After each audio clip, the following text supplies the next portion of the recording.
नमस्कार मित्रों, मेरे स्पिरिचुअल कनेक्ट पर आप सभी लोगों का हार्दिक अभिनंदन है। मित्रों, आज मैं आप लोगों को श्रीधर स्वामी जी के बारे में बताने वाला हूँ। ये भी एक अद्भुत संत थे, अद्भुत भक्त थे भगवान के। आप लोग सुनेंगे तो आप लोगों को बहुत अच्छा लगेगा और मन होगा कि हर दिन कुछ ना कुछ सुने, क्योंकि हमें तो होता है, हम तो बहुत खुश हो जाते हैं सुन करके, हमको बहुत अच्छा लगता है मित्रों। तो चलिए सुनते हैं हम लोग श्रीधर स्वामी जी के। ये बहुत ही एक सामान्य बालक थे और गरीब माँ बाप भी नहीं थे इनके। अनाथ को कैसे भगवान ने सना किया, कैसे ज्ञान दिया, तो इसके बारे में सुनने वाले हैं मित्रों हम लोग। तो उससे पूर्व एक अनुरोध है मित्रों आप लोगों से, यदि हमारे स्पिरिचुअल कनेक्ट पर आप लोगों ने सब्सक्राइब ना किया हो तो सब्सक्राइब भी कर लीजिए और शेयर कीजिए और ज़्यादा से ज़्यादा लाइक की बटन भी क्लिक किया कीजिए मित्रों, उससे अच्छा लगता है। तो चलिए हम लोग शुरू करते हैं श्री श्रीधर स्वामी जी के बारे में। श्री श्रीधर स्वामी जी श्रीमद् भागवत में परम धर्म का निर्णय किया। इन्होंने भागवत कथा हम लोग सुनते हैं, उसमें परम धर्म क्या है इसका इन्होंने ही निर्णय किया था। श्री भागवत धर्म के रहस्यों को ठीक प्रकार से न जानने के कारण कुछ विद्वानों में तीनों कर्म, ज्ञान और उपासना कांडों को एक में मिश्रित करके श्रीमद् भागवत की व्याख्या की। कारण कांडी और शुष्क ज्ञानी लोग खींचातानी एवं कठिन कल्पनाएं करके अर्थ का विपरीत अर्थ का अनर्थ करते थे। जिज्ञासु भक्तगण शंकित हो जाते थे, वास्तविक तात्पर्य ओझल हो जाता था। ऐसी स्थिति में विश्वविख्यात परम संहिता की विद्वानों में प्रसिद्ध टीका भावार्थ दीपिका की रचना स्वामी श्रीधराचार्य जी ने की। उनमें षट शास्त्र एवं षट दर्शनों के सर्वथा अनुकूल तथा वेदोपनिषद सम्मत सिद्धांत का समर्थन किया। श्रीधर स्वामी के गुरुदेव श्री परमानंद सरस्वती पाद जी की कृपा से भगवान बिंदु माधव ने श्रीधरकृत टीका को अपने हस्त कमल से सुधार दिया, हस्ताक्षरित करके सर्वोत्तम सिद्ध किया। इनके गुरु की कृपा इन पर थी। गुरु भगवान के रूप में ही आते हैं, तो ये तो अपने भक्त के लिए करते ही हैं सब कुछ मित्रों। प्रामाणिक सामग्री तो कोई है नहीं। जो किंवदंतियाँ हैं, जो लोगों से कहा गया है, लोगों से सुना गया, किसी ने कहा किसी ने सुना, उन्हीं के आधार पर कुछ कहना है। महापुरुषों के जीवन के सत्य को ऐसी किंवदंतियाँ ही कुछ प्रकट कर पाती हैं। ईसा की 10वीं 11वीं सदी की बात है। बहुत मतलब 1000 साल पुरानी, 2021 चल रहा है तो करीब 1000 साल पुरानी घटना है। ईसा की 10वीं या 11वीं सदी की बात होगी। दक्षिण भारत के किसी नगर में वहाँ के राजा और मंत्री में मार्ग चलते समय भगवान की कृपा तथा प्रभाव के संबंध में बात हो रही थी। मंत्री कह रहे थे, भगवान की उपासना से उनकी कृपा प्राप्त करके अयोग्य भी योग्य हो जाता है, कुपात्र भी सत्पात्र हो जाता है, मूर्ख भी विद्वान हो जाता है। संयोग की बात या दया में भगवान की इच्छा, राजा ने देखा कि एक बालक फूटे पात्र में तेल लिए हुए जा रहा था। राजा ने मंत्री से पूछा, क्या यह बालक भी विद्वान हो सकता है? मंत्री ने बड़े विश्वास के साथ कहा, भगवान की कृपा से अवश्य हो सकता है। बालक बुलाया गया। पता लगा कि वह ब्राह्मण का बालक है। उसके माता पिता उसे बचपन में ही छोड़कर परलोक चले गए थे। परीक्षा के लिए नृसिंह मंत्री की दीक्षा दिलाकर उसे आराधना में लगा दिया गया। बालक भी सब प्रकार से भगवान के भजन में लग गया। उस अनाथ बालक की भक्ति देखकर अनाथों के एकमात्र नाथ प्रकट हो गए, मतलब भगवान प्रकट हो गए। नृसिंह रूप में दर्शन देकर भगवान ने बालक को वरदान दिया, तुम्हें वेद, वेदांत, दर्शन शास्त्र आदि का संपूर्ण ज्ञान होगा और मेरी भक्ति तुम्हारे हृदय में निवास करेगी। बालक और कोई नहीं, वे हमारे चरित्र नायक श्रीधर स्वामी ही थे, जिनके बारे में हम आप लोगों से बता रहे हैं मित्रों। ये बालक वही थे बचपन में। अब इस बालक की विद्वता का क्या पूछना, क्या कहना। भगवान की दी हुई विद्या की लोक में भला कौन बराबरी कर सकता था।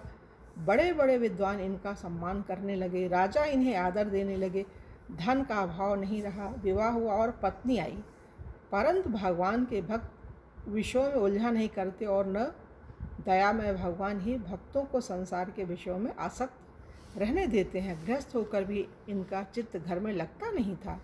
सब कुछ छोड़कर केवल प्रभु का भजन किया जाए, इसके लिए इनके प्राण तड़पते रहते थे। इनकी स्त्री गर्भवती हुई, प्रथम संतान को जन्म देकर वह परलोक चली गई। स्त्री की मृत्यु से इन्हें दुख नहीं हुआ, इन्होंने इसे प्रभु की कृपा ही माना। परंतु अब नवजात बालक के पालन पोषण में व्यस्त रहना इन्हें अखरने लगा। ये विचार करने लगे, मैं मोहवश ही अपने को इस बच्चे का पालन पोषण करने वाला मानता हूँ। जीव अपने कर्मों से ही जन्म लेता है और अपने कर्मों का ही फल भोगता है। ये विशेष चीज़ है, इसको पुनः सुनिए मित्रों। जीव अपने कर्मों से ही जन्म लेता और अपने कर्मों का ही फल भोगता है। विश्व भर भगवान ही सबका पालन तथा रक्षण करते हैं। विश्वंभर भगवान ही सबका पालन तथा रक्षण करते हैं। ये शिशु को भगवान की दया पर छोड़कर भजन का निश्चय करके घर छोड़ने को उद्यत हुए, पर बच्चे के मोह ने एक बार रोका। लीला में प्रभु की लीला से इनके सामने घर की छत से एक पक्षी का अंडा भूमि पर गिर पड़ा और फूट गया। अंडा पक चुका था, उससे लाल लाल बच्चा निकलकर अपना मुख हिलाने लगा। इनको ऐसा लगा कि इस बच्चे को भूख लगी है, यदि अभी कुछ न मिला तो यह मर जाएगा। उसी समय एक छोटा कीड़ा उड़कर फूटे अंडे के रस पर आ बैठा और उसमें चिपक गया। पक्षी के बच्चे ने उसे खा लिया। भगवान की यह लीला देखकर श्रीधर स्वामी के हृदय में बल आ गया। ये वहाँ से काशी चले आए। विश्वनाथपुरी में आकर ये भगवान के भजन में तल्लीन हो गए। श्री श्रीधर स्वामी जी श्री बिंदु माधव जी के बड़े ही भक्त थे। काशीवास करते समय एक विद्यार्थी आपकी सेवा में रहा करता था। संयोग से उसका भी नाम माधव ही था। एक बार की बात है, आप बीमार पड़ गए। उस समय माधव आपकी सेवा में था। उसी बीच माधव के पिताजी भी बीमार पड़ गए और उसके घर से बुलाने के लिए आदमी आ गया, पर दुख कातर श्री स्वामी जी ने स्वयं अस्वस्थ रहते हुए भी माधव को उसके पिता की सेवा में आग्रहपूर्वक भेज दिया। माधव गुरु की आज्ञा पाकर चला गया।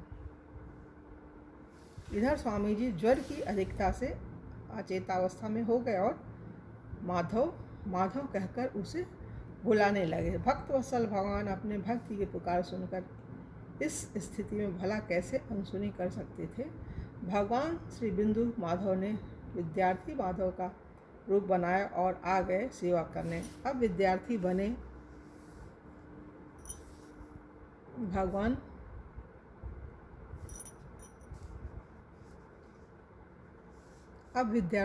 भगवान बिंदु माधव श्रीधर स्वामी की परिचर्या करते, उनके लिए भोजन बनाते तथा गुरु की समस्त आज्ञाओं का पालन करते। इस प्रकार कई दिन बीत गए। श्री स्वामी जी स्वस्थ हो गए। उधर विद्यार्थी माधव के पिता भी स्वस्थ हो गए थे, अतः वह गुरु जी के पास लौट आया। उसे आया देख भगवान अंतर्धान हो गए। आने पर माधव ने देखा कि चूल्हा जल रहा है और उस पर खिचड़ी बन रही है, पर कोई बनाने वाला न दिखाई दिया। श्री स्वामी जी विश्राम कर रहे थे। बालक माधव ने गुरु जी को अपने पिता के स्वस्थ हो जाने की सूचना दी और पूछा, गुरुदेव, मेरी अनुपस्थिति में आश्रम की व्यवस्था कौन कर रहा था? आपकी सेवा में कौन था और यह खिचड़ी कौन पका रहा है?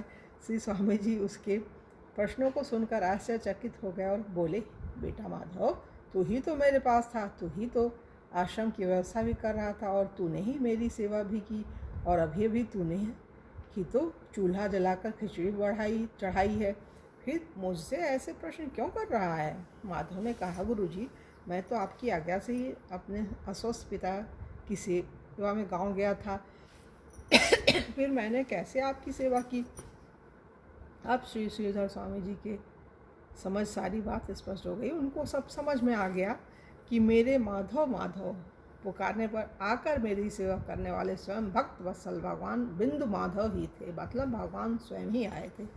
कुछ काल तक काशीवास करने के बाद आप श्री धाम वृंदावन चले आए। इधर संन्यास की बात सुनकर आपके संग के बहुत से पंडित विद्वान विद्यार्थी तथा आपके गांव के लोग आपसे मिलने आए। बातचीत करते करते दोपहर का समय हो गया। श्री स्वामी जी इतने सारे लोगों के भोजन की चिंता करते हुए मध्याह्नकालिक स्नान के लिए श्री यमुना जी की ओर चले। इधर श्री भगवान श्याम सुंदर अपने धाम में अपने भक्त को चिंतित देख ग्वाल बालक का रूप धारण कर तथा बहुत से ग्वाल बालों को संग लेकर श्री स्वामी जी की कुटिया पर पधारे। प्रत्येक सिर पर एक एक गठरी थी और उस सब में विभिन्न प्रकार की खाद्य सामग्री थी। आते ही उन्होंने लोगों से पूछा, श्री स्वामी जी कहाँ हैं? लोगों के यह बताने पर कि श्री यमुना जी स्नान करने गए हैं। उन्होंने कहा कि आए तो हमारा दंडवत कर देना और कहिएगा कि सारा सामान साधु ब्राह्मणों की सेवा के लिए आया है, खूब सेवा करें। चिंता ही करना था तो घर क्यों छोड़ा?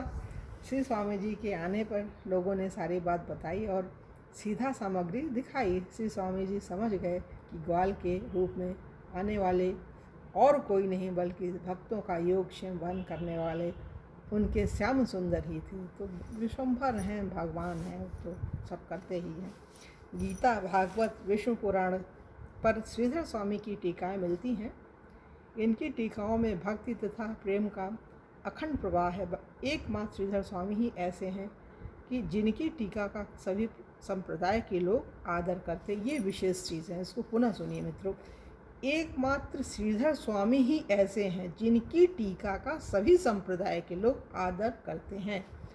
कुछ लोगों ने इनकी भागवत की टीका पर आपत्ति की। उस समय इन्होंने वेणी माधव जी के मंदिर में भगवान के पास ग्रंथ रख दिया। कहते हैं कि स्वयं भगवान ने अनेक साधु महात्माओं के सम्मुख वह ग्रंथ उठाकर हृदय से लगा लिया। भगवान के ऐसे लाडले भक्त ही पृथ्वी को पवित्र करते हैं। बिल्कुल सही चीज़ है मित्रों।